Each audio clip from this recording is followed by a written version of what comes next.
Today, I once again find myself trapped in the apocalypse. You know what? No. At this point, I am the apocalypse. Bring on the hordes and send your raiders, because my team and I are ready. For a new challenge, I decided to take on a new city, one that was much less accommodating. The roads were blocked, the zombies seemingly endless, and death was only ever one mistake away. There were triumphs and hardships, mistakes made and lessons learned. But at the end of it all, I survived 300 days in Project Zomboid. It's crazy to think about how far we've come. What had started out as a small community so long ago has grown into a fortress that offers protection to those seeking refuge near Riverside. But not everyone lived in Riverside, and with that thought, on day 200, I picked myself up and began preparations. On the morning of day 201, I gathered the crew together to explain the plan. I would be leaving for West Point, and in my absence, Lucky would be left in charge. She was the senior-most member of the community behind Cobra, but Cobra was coming with me. I had wished I could take more people, but as we learned previously, there was a good chance the roads were overgrown. So it seemed the only real shot we had was to take the bulldozer. The drive was slow going, but we managed to make it most of the way to West Point before deciding to call it a night. We agreed rolling into a new city with a loud bulldozer was an activity best suited for the daytime. The next morning, we got started nice and early, but quickly encountered a problem. The zombies were to be expected, but what we didn't expect were all the cars blocking the road. This forced us to make our own path through the trees, but came at the cost of a lot of fuel. With this in mind, once our destination was in sight, I chose violence over landscaping and used the rest of the fuel to kill as many zombies as I could, to give Cobra and I an opening to hop out and finish off the stragglers. This was going to be our new home for a while, and as such, I spent the rest of the day cleaning up a bit. That night, I slept in an office chair on the second floor. On day 203, the to-do list was back. In order to get this outpost operational, I figured I should start by looking for a few generators. One for the base, and one for the gas station a block away. I asked Cobra to keep an eye on the base while I headed out to get a lay of the land. And as you can imagine, I was met with some resistance. But then I bumped into my first West Point survivor, Gary Andrews, callsign Cash. Cash and I spent the day fighting our way towards the nearest residential buildings. We spent quite a bit of time trying to make the area safe, hoping to maybe stay the night, but at the end of the day it was too risky, so we headed back. Day 204 put a hold on other plans when we started to feel sick just walking around the base, which looking at our yard made sense, so we spent the whole day piling corpses. Even with all that time spent yesterday, we had only made it through about a third of the zombies laying around. So on day 205, I had Cash and Cobra stick with it while I took the bulldozer out to try to grab a bed and track down some generators. I already knew where the bed was, so I headed there first, knocking down trees along my way to try to make the path more accessible for future use. I also figured since Cash and I had already spent an entire day here fighting zombies, that this part should be relatively easy. I was wrong. I used the bulldozer as best I could to thin the herd, but with every one I ran over, it seemed like two more took their place. Plus, with every pass, I was using more fuel, and it would be game over for me if I ran out while being surrounded. I decided to fall back and ditch the bulldozer to handle the rest on foot. It took a while, and nearly all the ammo I had on me, but eventually things calmed down and it started to rain. I hopped back in the bulldozer and grabbed the bed while the rain washed away the snow outside. Now it was time to look for the generators. While Cash and I were exploring yesterday, I noticed a self-storage building close by, so I headed over there to check. I found a bunch of cool stuff like some armor and this weird faceless mask, and eventually I did manage to find a generator. So I packed it up and headed home. I hooked it up outside and our new base was finally online. I replaced the office chair with a proper bed and updated my to-do list. I still needed to find an additional generator for the gas station, but I would also need to clear out the gas station before we could hook it up. In addition, I needed a new car, preferably one with towing capabilities so I could start moving wrecks off the road.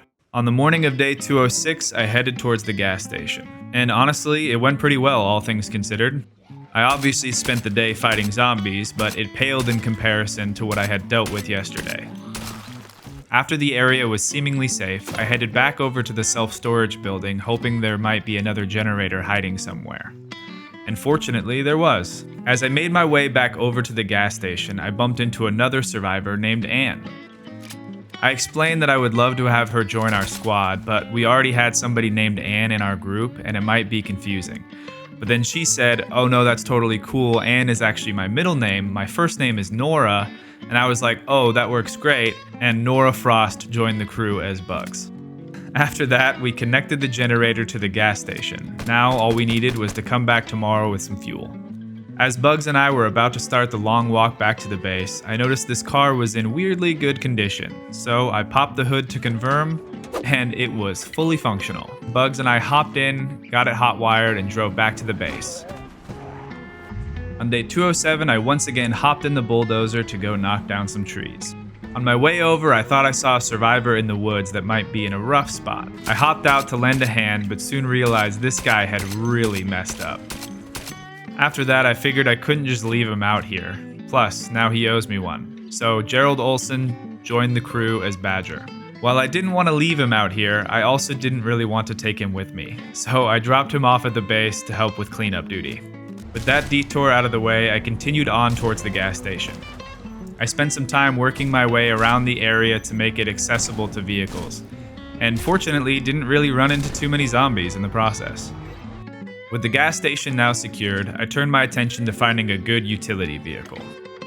Originally, I had written down that I wanted a truck, but I couldn't resist the opportunity to Mad Max a military bus again. It wasn't in the greatest shape, but I've dealt with far worse.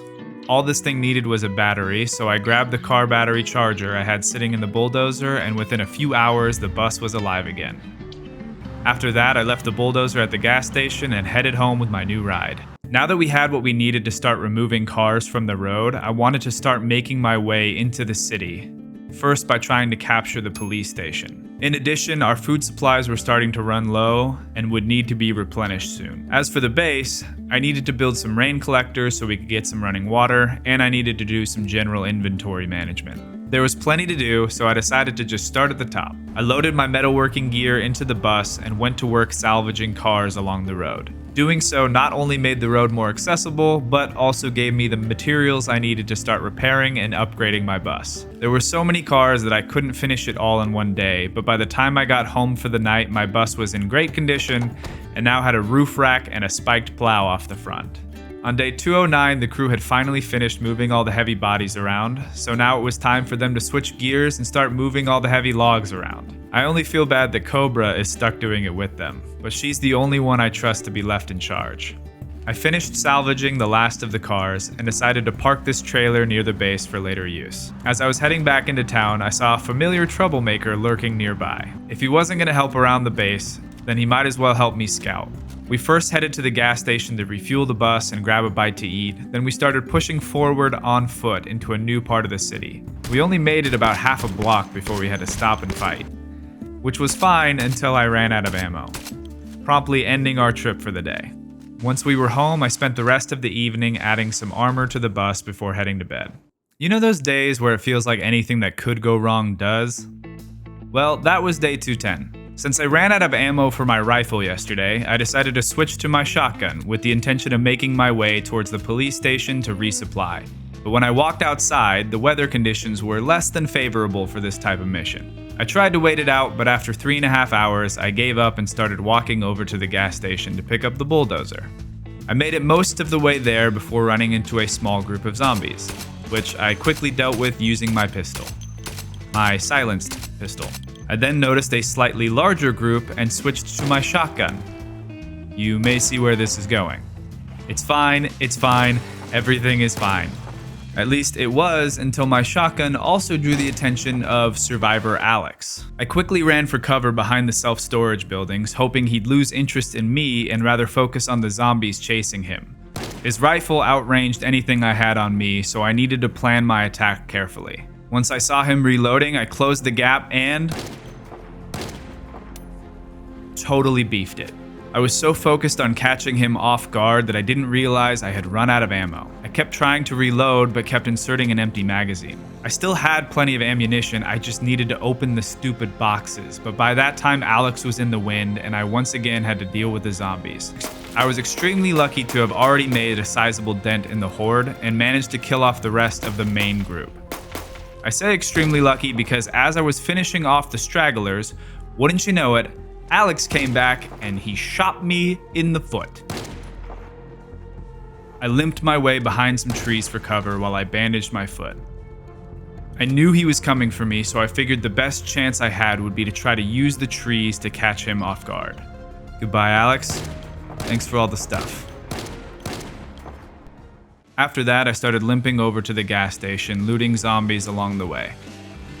I wasn't able to accomplish what I had planned for the day, but at least I could bring the bulldozer back to the base to get an early start tomorrow.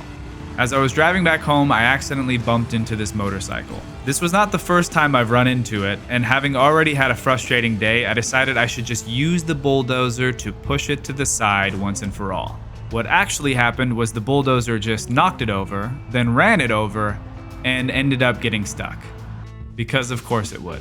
It was getting late and I was out of options, so I left the bulldozer and limped my butt back home. I had Cobra stitch me up and I went to bed. Day 211, I woke up nice and early with a plan to get things back on track, and decided today I would invite Cash to come with me. First, we took the bus over and used it to rescue the bulldozer. Once it was free, we swapped vehicles and took the bulldozer up to the houses we had visited earlier to grab some food. After that, it was time to cut a path towards the police station. We made it about halfway up the next block, and I spotted one of my dream cars, a Humvee. As much as I wanted to check it out, we had already started to draw a crowd. Cash and I hopped out of the bulldozer, and at first we were working well together. But as we started to get surrounded, Cash began to panic. I did the best I could to cover him while he got his bearings, but he was too far gone and ended up running away. The best thing I could do for him now would be to draw the zombies away and hope I could catch up with him later.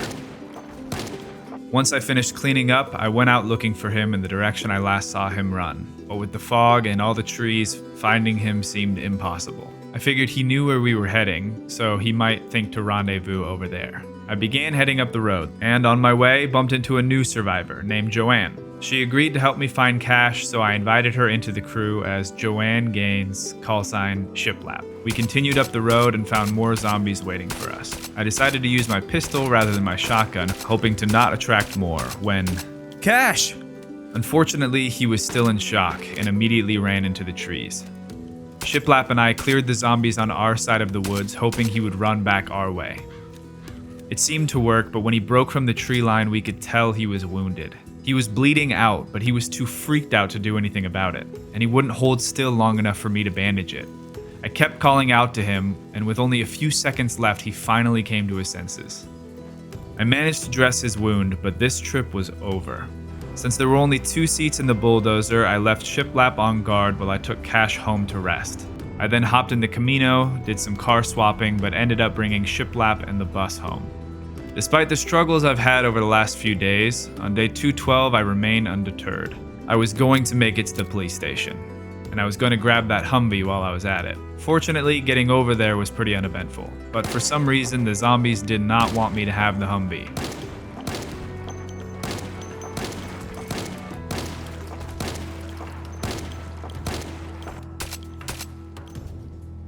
After hours and hours, I was finally able to fight my way into the police station and found the armory. Success at last. I was able to replenish my ammo supply and found a cool attachment for my mask.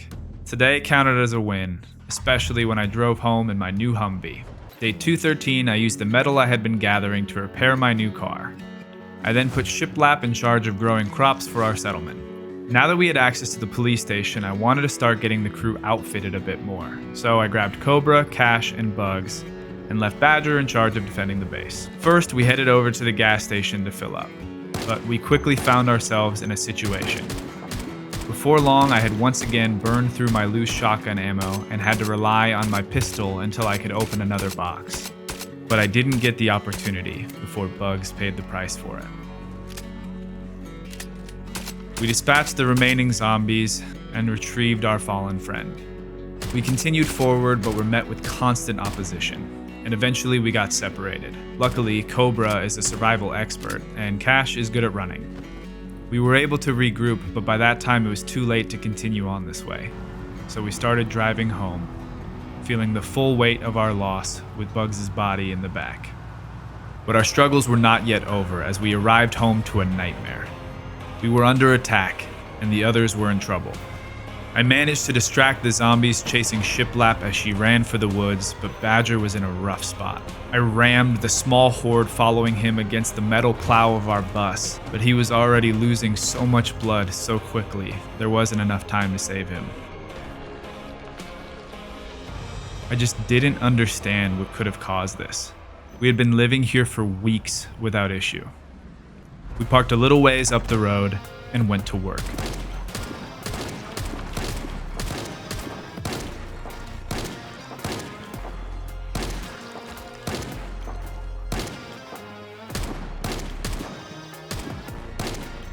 Our spirits rose when Shiplap managed to rejoin us, and together we were able to retake our home. With all the commotion we had caused, we attracted the attention of survivor Gail and Tracy, who came to offer a hand. Gail mentioned that I had helped her out of a tough spot earlier and she wanted to return the favor. We were happy to have them, but we would have to deal with formalities later, as I went to bed trying to wrap my head around everything that had happened. Day 214, I spent the day at home. I learned that Tracy and Gail Cutler were actually sisters, and they officially joined the crew as Cat and Collar. I then had everyone pile corpses while I buried our friends. After that, I worked around the base sorting inventory and got Cash outfitted with some extra gear I had found. Day 215, I literally spent the whole day walking around town killing zombies, just trying to make it a little safer. But there was seemingly no end to their numbers. Day 216 was a pack rat day. I first headed to the houses to finally start stocking up on food before heading over to the local warehouse to start grabbing crafting materials. Given recent events, I decided it was time to turn my attention to building some defenses. While I was out, I bumped into a survivor named Roy and invited him to join. I gave him the call sign Disco and outfitted him with a cool jacket I had found in one of the houses. After that, I headed home and spent the rest of the evening sawing logs. Day 217, I worked on the wall all day. I also built a staircase to the roof and made some rain collectors. Day 218, I worked some more on the wall until I eventually ran out of wood. Normally this wouldn't have been a big deal, but the issue was that I didn't have a sledgehammer and I hadn't left a gap big enough to drive my bulldozer through the wall. So with that, I headed over to my local tool store hoping to find one, but alas, was disappointed. I did manage to grab a few more boxes of nails and ended up finding a mining helmet. Day 219, my hunt for a sledgehammer continued. Since the tool shop was a bust, I figured I'd have to start making my way over to some new houses to check in garages. Along my way, I found Excalibur and decided to have some fun with it. Progress was slow, but that was to be expected going into a new area. I made my way to a house with a shed, but unfortunately, no hammer. Despite not finding what I was looking for, things had gone pretty smoothly up until now. But that changed when Nicholas showed up. It took me the rest of the evening to secure the area again. I'm not sure if Nicholas made it out of that one. I decided to stay here for the night so I could continue my search in the morning. Day 220 started out with some batting practice, which then turned into target practice, and then something else entirely. I managed to fight my way back up to the houses I had planned on looting, thinking surely I had dealt with most of the zombies in the area. I thought it might be smart to yell and try to draw out the last few stragglers that might be hiding in the trees. I wonder if what I just did was a mistake. I managed to get the group in a line and started beating them down one by one with Excalibur. I spent the rest of the evening fighting waves of zombies until it was finally safe enough to sleep in a house nearby. Day 221, I spent the entire day fighting zombies. I only managed to check 2 garages during the day and still no sledgehammer. The only eventful thing that happened was that I finally broke Excalibur. Day 222, I decided to give up on checking garages for now and headed back home, fighting my way back over the corpse-ridden streets of West Point. Today was also the day that I passed the 10,000 zombies killed milestone. I made it back to my car and then back to the base where I unloaded some of the goodies I had found. My expansion plans still relied on freeing the bulldozer, but going from house to house was taking a lot longer than I expected.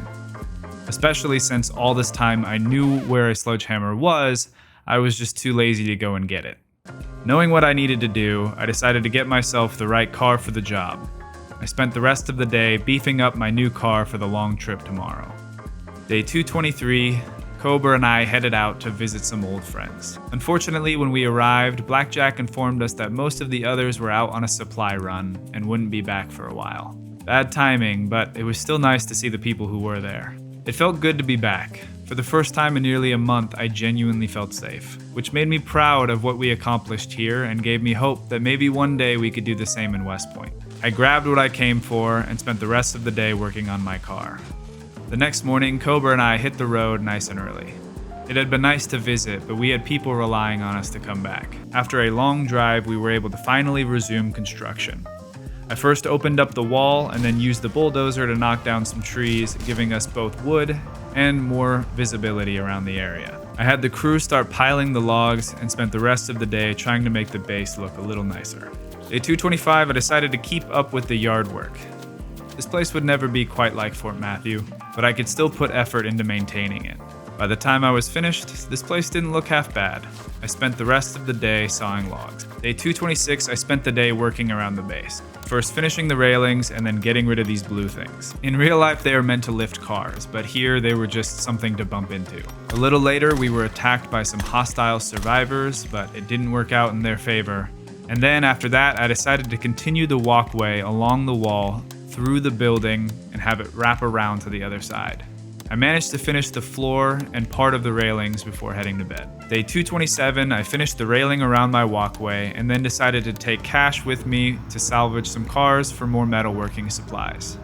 First, we headed over to the gas station to refill my propane tank when we bumped into Survivor William, who seemed to be having some zombie troubles. We helped him out and invited him to join up with us. Feeling like he owed us for saving him, William Moore joined as Danger. After that, Cash, Danger, and I went around salvaging vehicles for parts. Once we were home, I used some of the parts to construct a refrigerator and moved the furniture from the old break room up to the second floor to start our kitchen. I then set up my bed where the break room used to be. Day 228, I decided to finally start organizing the base a little more by first consolidating and then getting rid of extra shelves I didn't need. I then walled over this opening so that hostiles wouldn't be able to get in this way. After that, I built a gatehouse along the wall, expanded the kitchen area, put gates on the garages, which, to be honest, just ended up being annoying. Then spent the rest of the day trying to figure out why my sink wasn't working, which I didn't end up figuring out that day. Day 229 was more base work. I spent most of the day doing inventory management, but I also decided to knock down a few walls to open up the place a bit more. That night, it seemed weirdly dark in my main lobby. I figured the ceiling lights must not all be in range of my one generator, and decided to add finding a second generator to my to-do list. Fortunately, I already knew where another generator was, so on day 230, I grabbed Cash, Cat, and Danger and headed out to go retrieve it. On our way, we stopped by the police station for a minute and I got the crew some new gear. But unfortunately, after that, we ran into some problems. I had spent days killing literally thousands of zombies on this road specifically, so I figured we wouldn't run into too much trouble. This error in judgment caused our group to get separated and left me with very little ammunition. Fortunately, I was able to find a box of 9mm on one of the zombies. Danger and Cat regrouped with me as I was trying to reload my magazines to go save Cash, but with the other two shooting around me, we were quickly surrounded again. I tried to stand my ground while the others made a break for it, but with the trees in the way, Cat wasn't able to see what was waiting for her around the corner. I tried desperately to save her, almost joining her in the process, but it wasn't enough. After that, I ran back towards the police station where I saw Danger, and together we fought off the horde, which heartbreakingly included putting down what used to be our friend. Once Danger and I had finished off the rest, I retrieved Cat's body. As we were preparing to head out to look for Cash, he managed to find his way back to us, which at this point shouldn't surprise me. We broke the news to Cash as we called the mission and drove home. Today I learned the hard way that yesterday's preparations never guarantee today's success, which made it all the more painful to tell Caller what had happened to her sister. Unfortunately, on day 231, fate had one more lesson to teach. I felt I had to finish what I had started, otherwise Kat's death would have been for nothing. Despite my objections, Caller decided she was going to. She made her feelings clear when she told us that her life debt had been paid, and she would only remain with the group if we agreed to take her with us. I didn't have a great feeling about it, but the thought of coming across her lifeless body stumbling around somewhere didn't make me feel any better.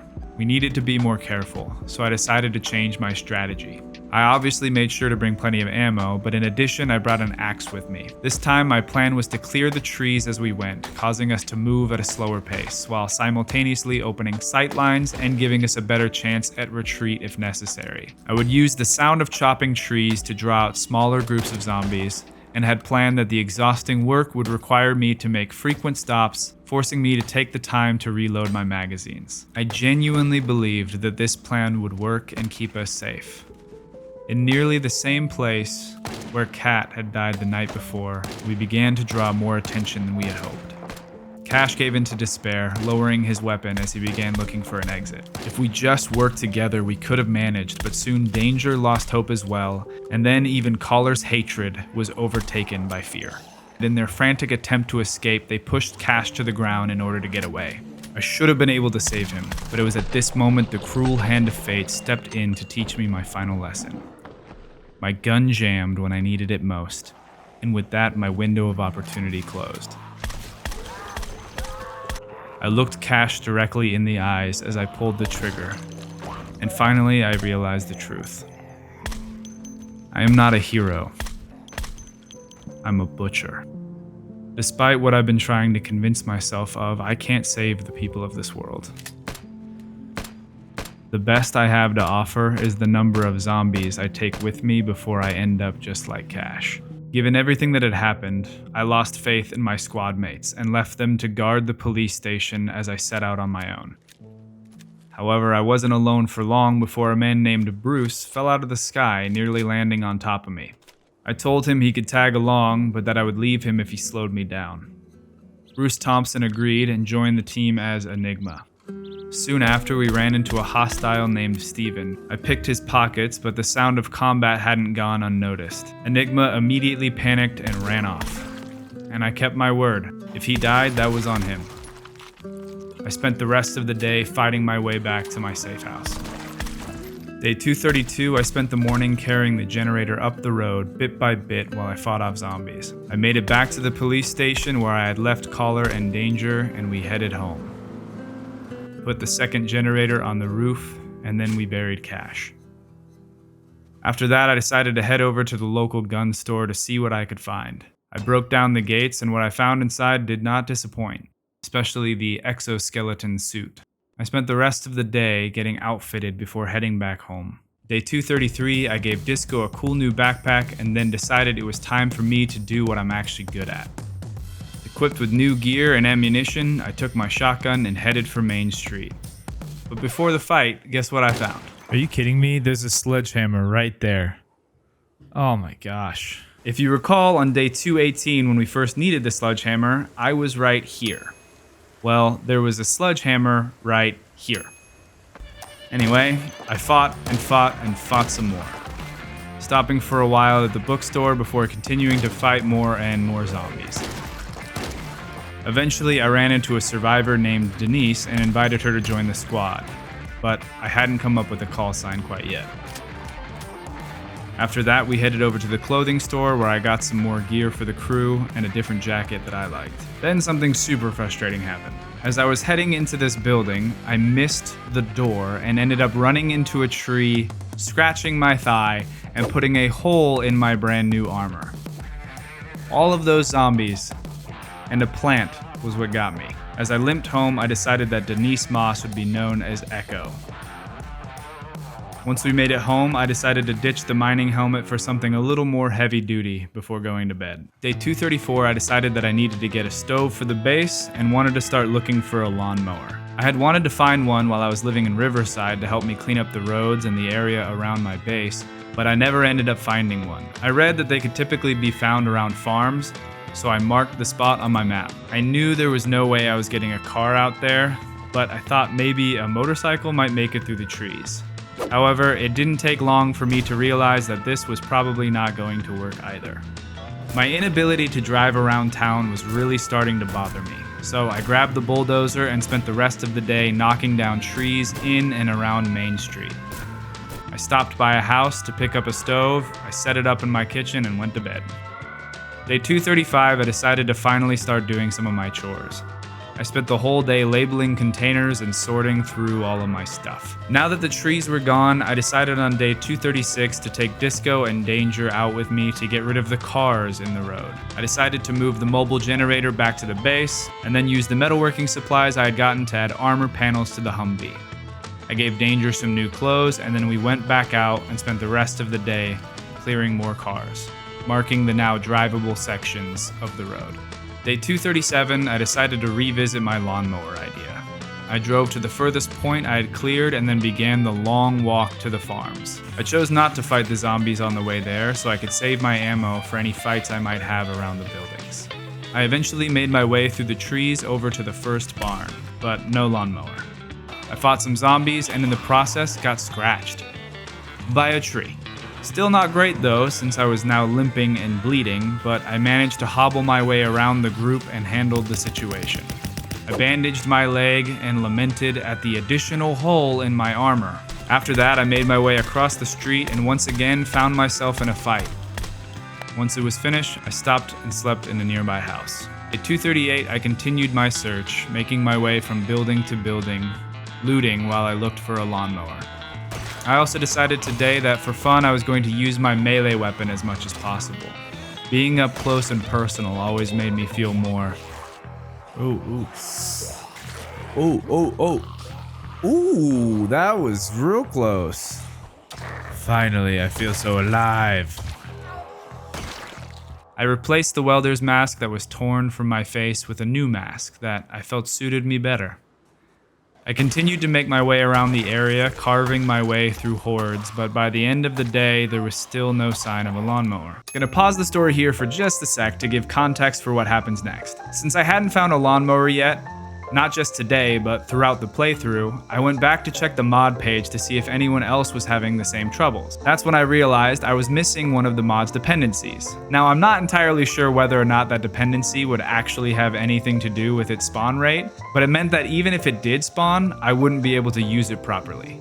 Leading us to this. While we're here, if you are enjoying the story so far and you think others might as well, consider clicking all those YouTube buttons people are always talking about. Day 239, I started the long walk back home. I made it a little ways up the road before I heard a familiar noise. Raiders were coming. I immediately ran for cover. I stayed low and stuck to the forest as I searched for them. It wasn't until I heard gunshots on the other side of the trees that I knew I was safe. At least that's what I thought. Seriously, dude?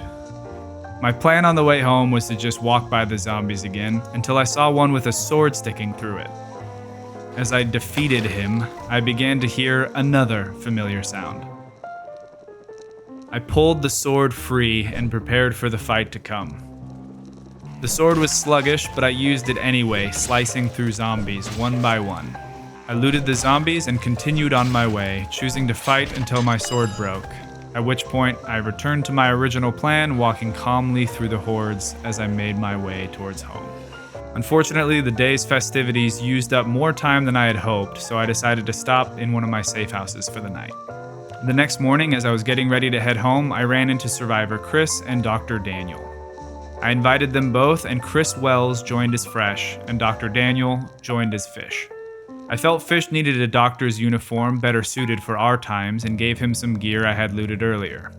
As we walked home, Fish explained to me that he could not offer much to us in the way of fighting, but could serve the community with his medical prowess if we had the facilities for it. I was intrigued by the doctor's proposal, and when we got home began a list of other facilities that might be useful to us.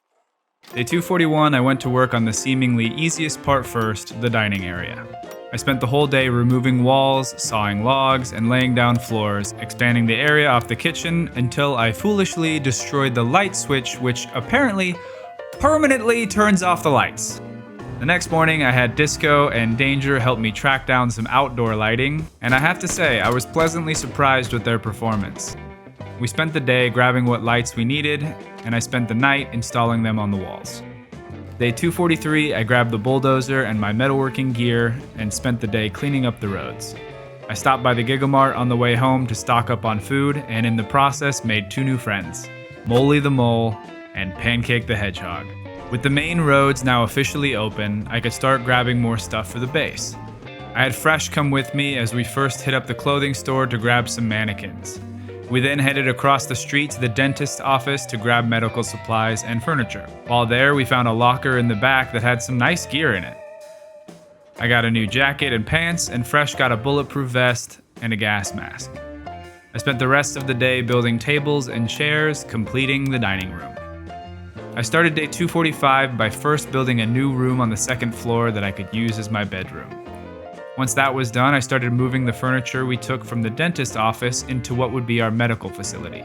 I could tell Dr. Fish wasn't super impressed, but he said he'd make it work. After that, I spent time moving all the metal shelves out of this room. I put some mannequins on the far wall, built a fence, and put down some tables and lights for our shooting range. Day 246, I added more to my to-do list. I wanted to find some gym equipment, get some military lockers, and start trapping and fishing. I knew the gym equipment would be difficult to find, so first I decided to team up with Disco and Danger again to grab some lockers from the police station. I went back to the armory, but realized that they only had the small versions of the military lockers I wanted, so I decided to pass. It wasn't a total waste of time though, since I was able to grab better gear for Danger. Day 247, I was going to work on the armory, but in order to build the lockers I wanted, I needed more hinges. So I went around town grabbing what I could find. In the process, I started to see that with the roads clear and the zombies gone, people were actually starting to move back into the city. I marked where they had set up shop, but otherwise felt like they were doing just fine on their own. Once I had what I needed, I headed home and worked on the armory. Once I was happy with how it turned out, I turned my attention to trapping. Heading out into the forest, setting up some wooden box traps, and marking the location on my map.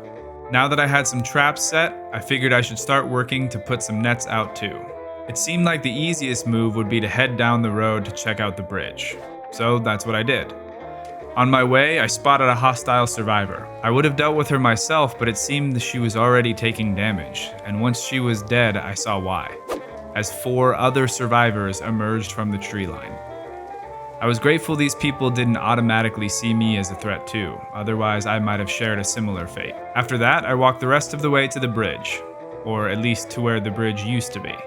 Bridge or not, this place wasn't crawling in zombies, which was my main criteria for a fishing spot. Satisfied with the area's relative safety, I grabbed the bulldozer and opened the road for business, not realizing until later that I had left all of my fishing gear back at Fort Matthew. In hindsight, I actually could have crafted what I needed if I would have realized that the second fishing rod recipe didn't require fishing line. Feeling a little disappointed, I went to check my traps and found that 2 were broken, 2 were missing bait, and they were all empty. For some strange reason, I didn't bring any bait with me when I came out to check, so I grabbed the 2 traps that were empty and left the other 2 to see if they could catch anything overnight. I went back to check the next morning, and we still hadn't caught anything. So I decided to try somewhere else a little farther into the forest. Later, as I was checking my to-do list, I realized that in order to find some of the more specific things I was looking for, I would need to start clearing new areas of town. There was no way of knowing exactly what we'd run into out there, so I once again turned to Disco and Danger for this mission. At the next intersection, we could feel that we were in for a fight. It started slow at first, as it so often does, and we were able to stand our ground as they came in waves. But as we pushed in, it became evident that standing our ground was no longer an option. Danger and I took turns holding a position while the other fell back to reload. Eventually, Disco managed to rejoin us just in time to cover survivor Eileen as she made her escape. The fight didn't officially end for a while after that, but the numbers were far fewer and I knew the other 2 would watch my back as I scavenged the area. I was proud of our little hit squad. We worked well together, even up against a pretty big horde. I told the guys that I was glad we all made it out since I had lost a lot of friends to a lot less. To which Disco replied that he was glad I trusted him enough to run. The next morning, the three of us went next door to loot the pharmacy. After that, we once again had a fight at the intersection. We hadn't really made much progress by the afternoon, so I decided it was time to bring out the shotgun. I left the others on guard in the laundromat and went to work. My intention was to draw the zombies towards me while I walked back down the road, but not everyone was interested. Disco ran out the door and tripped, but I got there just in time. I wanted to go with him to make sure he was good, but I remembered what he said the night prior. With that, I continued with the plan and spent the rest of the day clearing zombies. Once it was dark, I headed back to search for the others. I was worried I might have made a mistake when I saw that they hadn't made it back yet, but that feeling soon left when I found them posted up in the pharmacy. Day 251, we were met with a storm. Not wanting to deal with that, I spent the morning swapping weapons before heading over to the pharmacy again to check what was in the back. Not sure what it is about medical areas, but they did not disappoint. Disco got a new mask since he refused to hide his mohawk under a helmet, and Danger got a whole set of clear sky armor. Not knowing how long the storm would last, we decided to head home. Day 252 started while I was still sorting the items we had looted into the base. Not sure what came over me, but for some reason I concluded that 3 a.m. was a perfect time to head deep into the forest to check my traps. I'm sure nothing bad will happen. Oh look, something bad happened. I spent about an hour fighting through my nightmare situation before finally checking my stupid traps. I went to bed at 7:30 a.m. and woke up at 5:30 p.m. I sorted inventory for a few hours while I waited for the sleeping pills to kick in to reset my body clock. Day 253, I accomplished 3 things. Built a crate to store clothes in, cut a path to my traps, and outfitted Dr. Fish and Collar with new gear. Day 254, I wanted to take some of the newer community members out on a run. So once we got geared up, Echo, Fresh, and I headed over to a familiar intersection to continue working on the area. We fought through the day, clearing one street at a time until...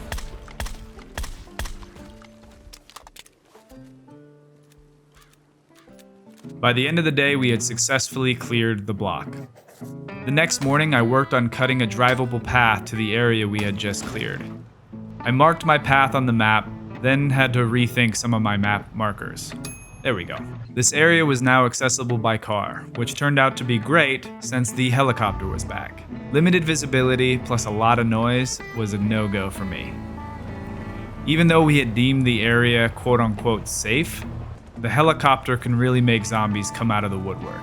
Not wanting to draw attention to the base, we waited in the walled construction site for things to die down, pretty much wasting the day. That night, as I was looking over my map, I heard gunshots outside. I ran to see what was going on, but it was on the back side of my base, so it took forever for me to get over there. Fortunately, the situation seemed to have resolved itself, but I needed to change that design flaw. So on day 256, I threw up some walls, added a floor, and some railing, and we had a tower. I then tied some escape ropes off the side for easy access. After that, I decided to step up my trapping game by building and setting some cage traps. And then to briefly summarize what happened next, I went to get a four-wheeler but brought the wrong battery. Day 257 started with a raid, which seemed threatening at first but devolved into just dumb. Not a lot of ways I can narratively spin this, but I had to include it because I piled their bodies out front and they gave me a bunch of weapons and ammo. I grabbed myself a new rifle and then brought the proper battery to get my four-wheeler. Since I still had time in the day, I tried to walk to a point of interest along the river, but quickly realized that was a bad idea and turned around. Day 258, I once again turned my attention to getting stuff for the base. I figured the dock with a building on it would probably have fishing gear. That was the point of interest I was trying to walk to yesterday, and that the school might have some gym equipment. Checking these buildings would require me to venture through a lot of unexplored territory, but fortunately for me, some dummies recently restocked my ammo supplies. I spent the day doing what I do best.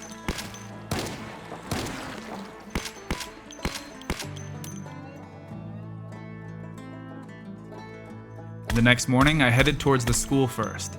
I didn't find any gym equipment, but not wanting to waste a trip, I started checking lockers, storage rooms, and ultimately the library for anything useful. I read some books I had been missing from my personal library before making my way towards my second destination. I'm gonna be honest, it seemed bigger on my map, but I walked inside and on the shelf was a screwdriver. Disappointed, I walked back to the safe house I slept in the night before. Day 260, I headed home. I sorted the items I had looted into the base, spent some time tailoring, went out to check my traps, and then, not really having anything better to do, I crafted myself a sword. That night, I took a look at my map and realized while there would always be more work that could be done, we had accomplished a lot here. The next morning, I decided to start things off by testing out my new sword. It was fun, but a little slow. After that, I invited Cobra, Collar, and Fresh to help me work on the fishing dock. I figured Cobra could use a break from management. My intention when coming down here was to build a new dock, but walking over to the broken railroad, I realized the dock was already built. So instead, I spent time chopping trees so I could drive to the water. Day 262, I crafted some fishing nets and went back to the river to set them. With that now done, I had an idea. I wanted to make a small outpost at the gas station on the road to West Point. I thought it would be a nice rest stop for anyone traveling from Riverside, or if I ever wanted to explore Muldraw. In order to set that up, I would first need to grab another generator, so I invited my 3 best. And on the way, something very unexpected happened. Wait, is that? Holy cow, that's Enigma. It had been over 30 days since my brief interaction with Enigma. He formed up with the rest of us as we cleared the street, but soon he and Disco started to run. Before too long, we were surrounded.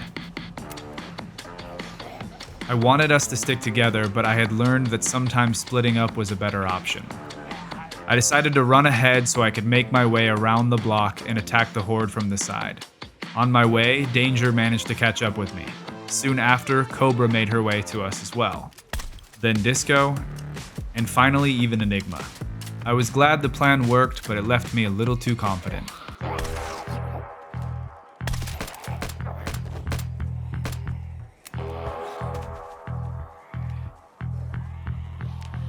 I can't even remember the last time a zombie had actually injured me. I guess this was a friendly reminder that death is only one mistake away. Day 263, we walked back to grab the car, then drove up and grabbed the 2 generators before heading home.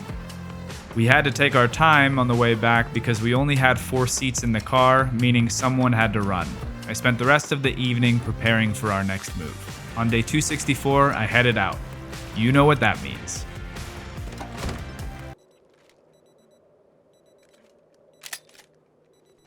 The next morning, I decided to check out the area. I wanted to see how drivable the road was, plus I would need a bed and some supplies for the outpost. But as I suspected, the road would need some work before I could drive on it. And similarly predictable were the zombies. I finished cleaning up around the time it was getting dark, so I headed back. As I was getting ready to sleep, I saw a survivor walking around the area. I figured if he had been living around here already, he might be interested in helping with the outpost.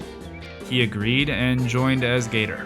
Day 266, I decided to bring in some backup to help me with the outpost. I hotwired a truck that I could exchange for my bus. I loaded up a bunch of supplies and brought Cobra, Disco, Danger, and Enigma with me.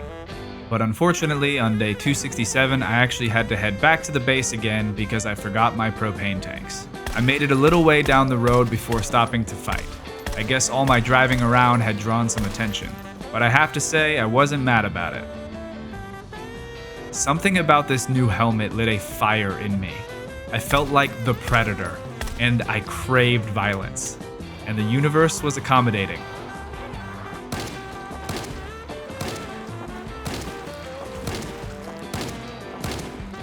I honestly had no idea where all of these zombies had been hiding for all this time. I had to fight again as I headed up the road, and it stood to reason that if there were zombies here, there would be zombies around the base. Not wanting to fight in the dark, I decided to sleep in my car and let the fort walls do their job for a night. Day 268, I secured the perimeter around the base, then loaded up a second time for my outpost. I headed out, but then, I forgot one of the most important things that I wanted to bring with me. As I reversed back to the base, somehow we were under attack. This time I used my shotgun to do the clearing so I could draw out the zombies that might be hiding. Once it was over, I hooked up the portable generator I had forgotten about up until today and decided to head out in the morning. Day 269, I drove back to the gas station. The others introduced me to a survivor they had met while I was gone, and we gave Barb the call sign Graves. After that, we had some work to do. We had one group chopping trees and gathering logs, another posted on guard, and I went to work salvaging wrecks. Then I started work on construction, and by the end of the day, we had made some good progress. Day 270 was more work on the outpost. I finished the railings and then built some counters before stealing a sink from one of the nearby stores and hooking it up to the rain collectors for water. After that, I started looking through some of the gear I had and decided it was time for Cobra to have some better equipment. She was my oldest friend after all and was the acting leader of our new fort, so it only made sense that she be as heavily outfitted as me. I started the next morning by grabbing a refrigerator for the new outpost, then I headed out to grab a bed. I spent the majority of the day salvaging wrecks and chopping trees so I could drive to the Dixie Mobile Park. I grabbed some supplies and spent the night. Day 272 was the day that changed everything. I wanted to continue scouting out the area before heading back. There were a few other commercial buildings to the north, and I wanted to get a sense of how hard it might be to drive to Muldraw. Almost immediately, I ran into a ton of wrecked cars. Fortunately, however, most of them seemed to be on one side of the road. I went up to the buildings and found a small gas station and a diner before continuing up the road. As I made my way, I checked the bed of a nearby truck, and there it was at last. Fishing gear. Finally, the wait was over. The change I had... Nah, I'm just kidding.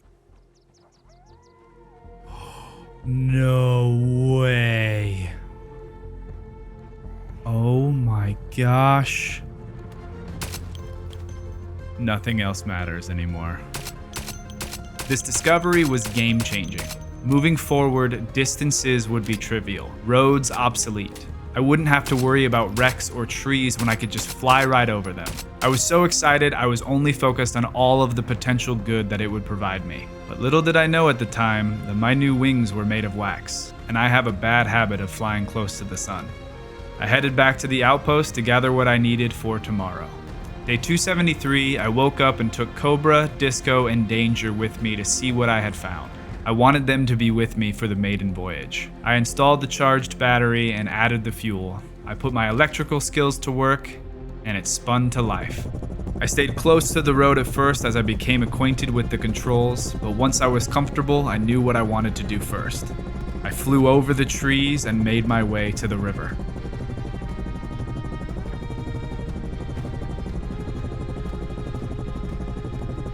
Our first flight was a success when we landed outside of Fort Matthew. It was so nice to see everyone again. Hurricane, Lucky, Blackjack, Omen, Fang, Shield, and my boy Ronald, or Survivor. I gave Disco and Danger a tour of Fort Matthew before heading to bed. Day 274, I spent the morning grabbing some supplies for our journey home. I spent some time repairing the helicopter, and then we were off. But of course, there was something I needed to try on the way back. This is the best. After that, I decided to see if I could park this thing close enough to the gas station to refuel. And I could. But before we could head back to the main base, we were greeted by some zombies, which wasn't super surprising due to all the noise. We handled the situation before heading home, leaving Enigma, Gator, and Graves to look after the new outpost. Soon we encountered a problem. As it became dark, it was almost impossible to see, and the only light this thing had was mounted off the right side. I was struggling to land with the limited vision, and was making a lot of noise in the process. By the time I finally did land, it was too late. Caller was the first into the fight, but had to retreat when she nearly got overrun. Everyone was fighting together to protect our home, but there was more to come. A lot more.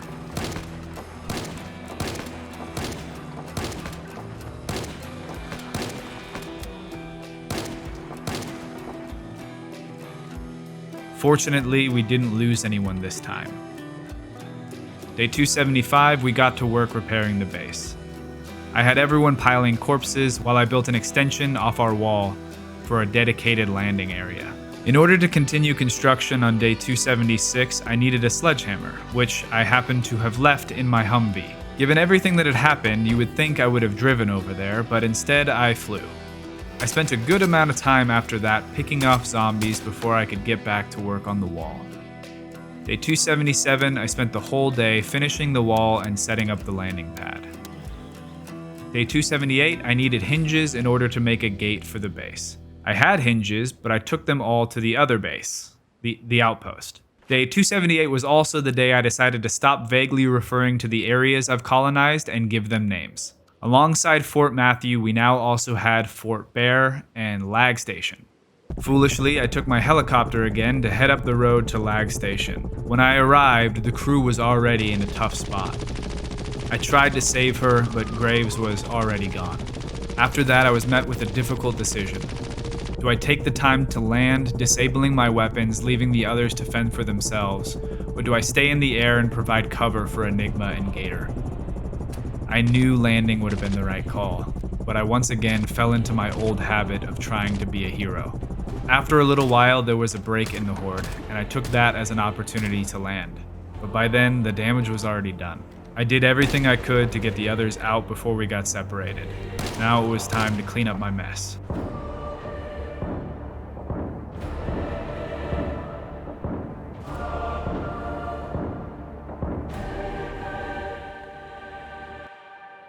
That night, before heading to bed, I thought about what had transpired. To be honest, I'm not sure I could have saved Graves, even if I had chosen to drive. But when Enigma made it back and told me that Gator wasn't coming, I knew that one was on me. Neither of us could sleep much that night, so early the next morning, I decided to give Enigma some new gear. Then we went around looting the battlefield, waiting for the sun to rise before flying home. I made sure to fly the same path that I had before to minimize the amount of zombies I'd draw over to us. It wasn't a guarantee, but it seemed to work this time. After that, I built the metal gates that I needed the hinges for, then buried the people who died over something so small. Day 280, I decided I wanted to upgrade the defenses of Fort Bear to accommodate the coming and going of a helicopter. So I took the pickup truck over to the warehouse, grabbing a fuel trailer on the way. I grabbed a few items for a couple different ideas, filled up the trailer with gas, and made my way back home. I wanted to set up a second barrier around the fort, one that I could either shoot through or over from atop the inner wall. My first thought was sandbags, but once I realized you could just hop over them, I decided against it. My second idea was high metal fences. Kind of like what Fort Matthew has, but more heavy duty. It would definitely be more secure this way, but I'd have to get creative to come up with the resources for this project. Day 281 was the beginning of what felt like my biggest project to date. The first thing I needed to track down was more welding rods. So Collar, Cobra, and I headed over to the warehouses out by Riverside where we managed to pick up 4. After that, we headed for Fort Matthew. It was weirdly nostalgic flying through the town, seeing remnants of what felt like a past life. We were able to gather 3 more welding rods from Fort Matthew before heading back to Fort Bear. Day 282, I spent the morning working on the fence until I ran out of supplies. After that, I went around town picking up scraps I had left from salvaging vehicles before heading home to repeat the process. Day 283, I needed more scrap metal and I wanted my Humvee back. Luckily, these things coincided because, as it turns out, burnt-out wrecks actually give you more scrap metal than functional cars when salvaged, and my Humvee was parked around a lot of burnt-out wrecks. I chopped cars all day before heading home. Day 284, more fences and more salvaging.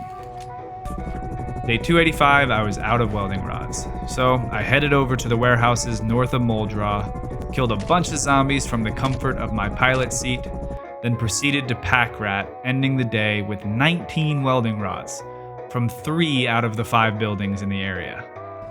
Day 286, I built some more fences, then headed to the river where I knew there were more burnt out wrecks. The only reason I'm dragging this day out is because while I was salvaging, I kept getting passed by just a ton of random survivors. So many, in fact, that I started writing their names down to make sure I wasn't going crazy and seeing the same people over and over again.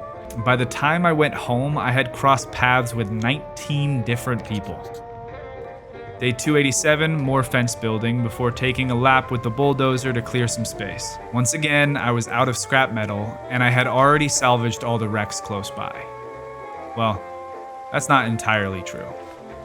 I grabbed Echo, Enigma, and Fresh and headed back to the river. It made sense in my mind that if there were wrecks on my side, there would be wrecks on the other side of the river too.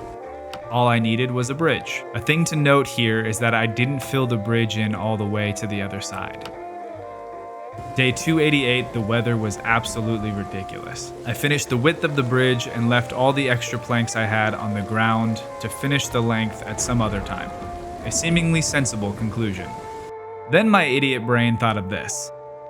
Alright, this is probably not the smartest thing in the world, but since I have the rest of the day pretty much, I might as well take out the helicopter and try to clear the other side, scout out how many wrecks there are. So that's what I did. With terrible visibility and hurricane winds, I fueled up my flying machine, grabbing 300 rounds of 5.56 so I could lay waste to the zombies on the other side of the river. I could only see haunting silhouettes through the mist and rain of an undead army starting to form. But what did I care? In this moment, I was untouchable. I was a force of nature like the storm that surrounded me. The sound of my blades was the thunder and my bullets the rain. Their numbers meant nothing to a man who could fly. Until the wax melted. Oh.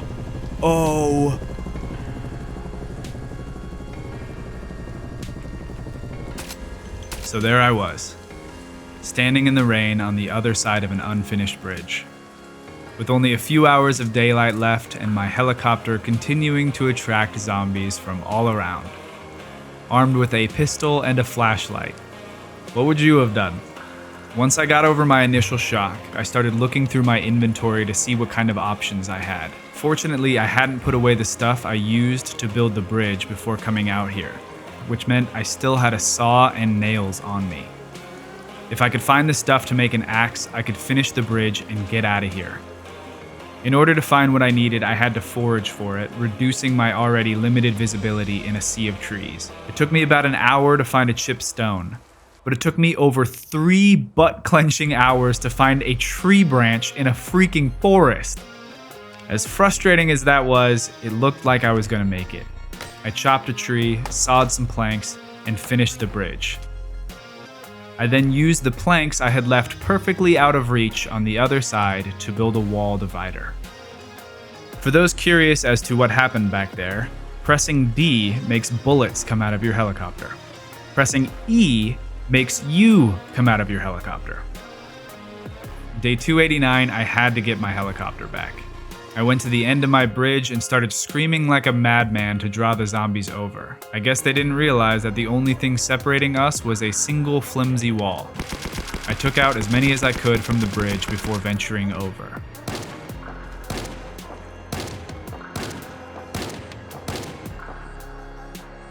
What a wild turn of events.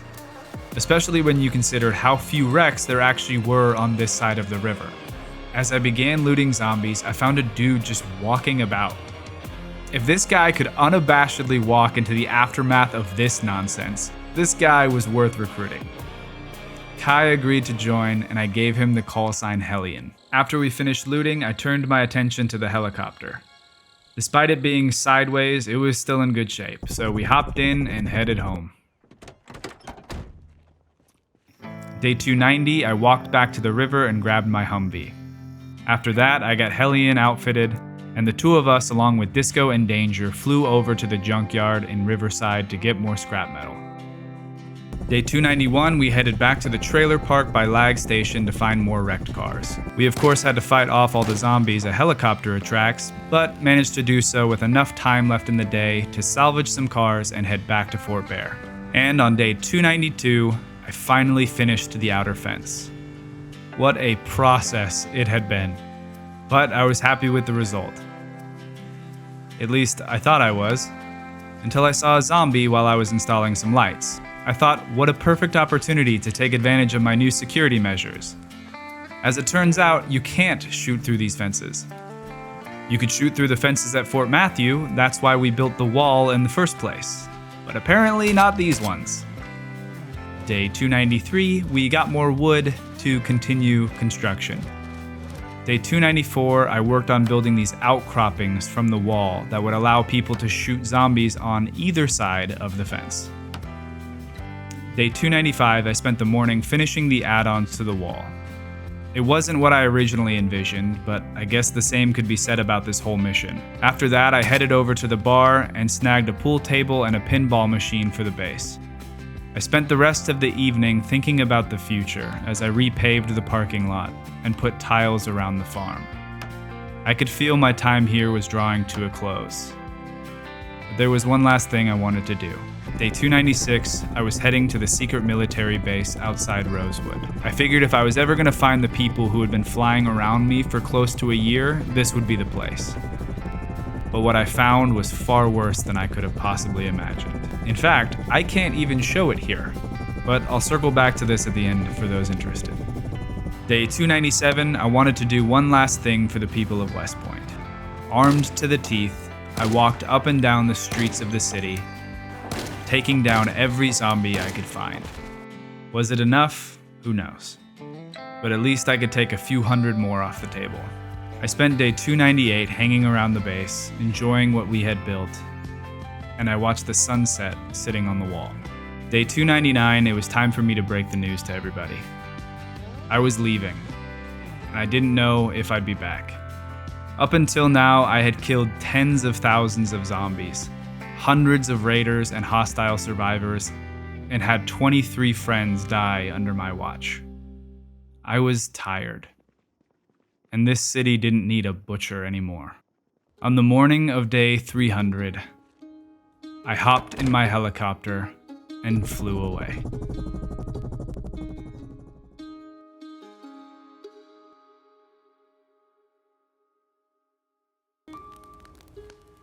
Thanks for watching my video. I hope you enjoyed it. I'd love to hear in the comments which part was your favorite or which NPC you liked best. If you like my style of content and you want to see more, consider subscribing to the channel. A huge thank you to my wonderful patrons for all your support.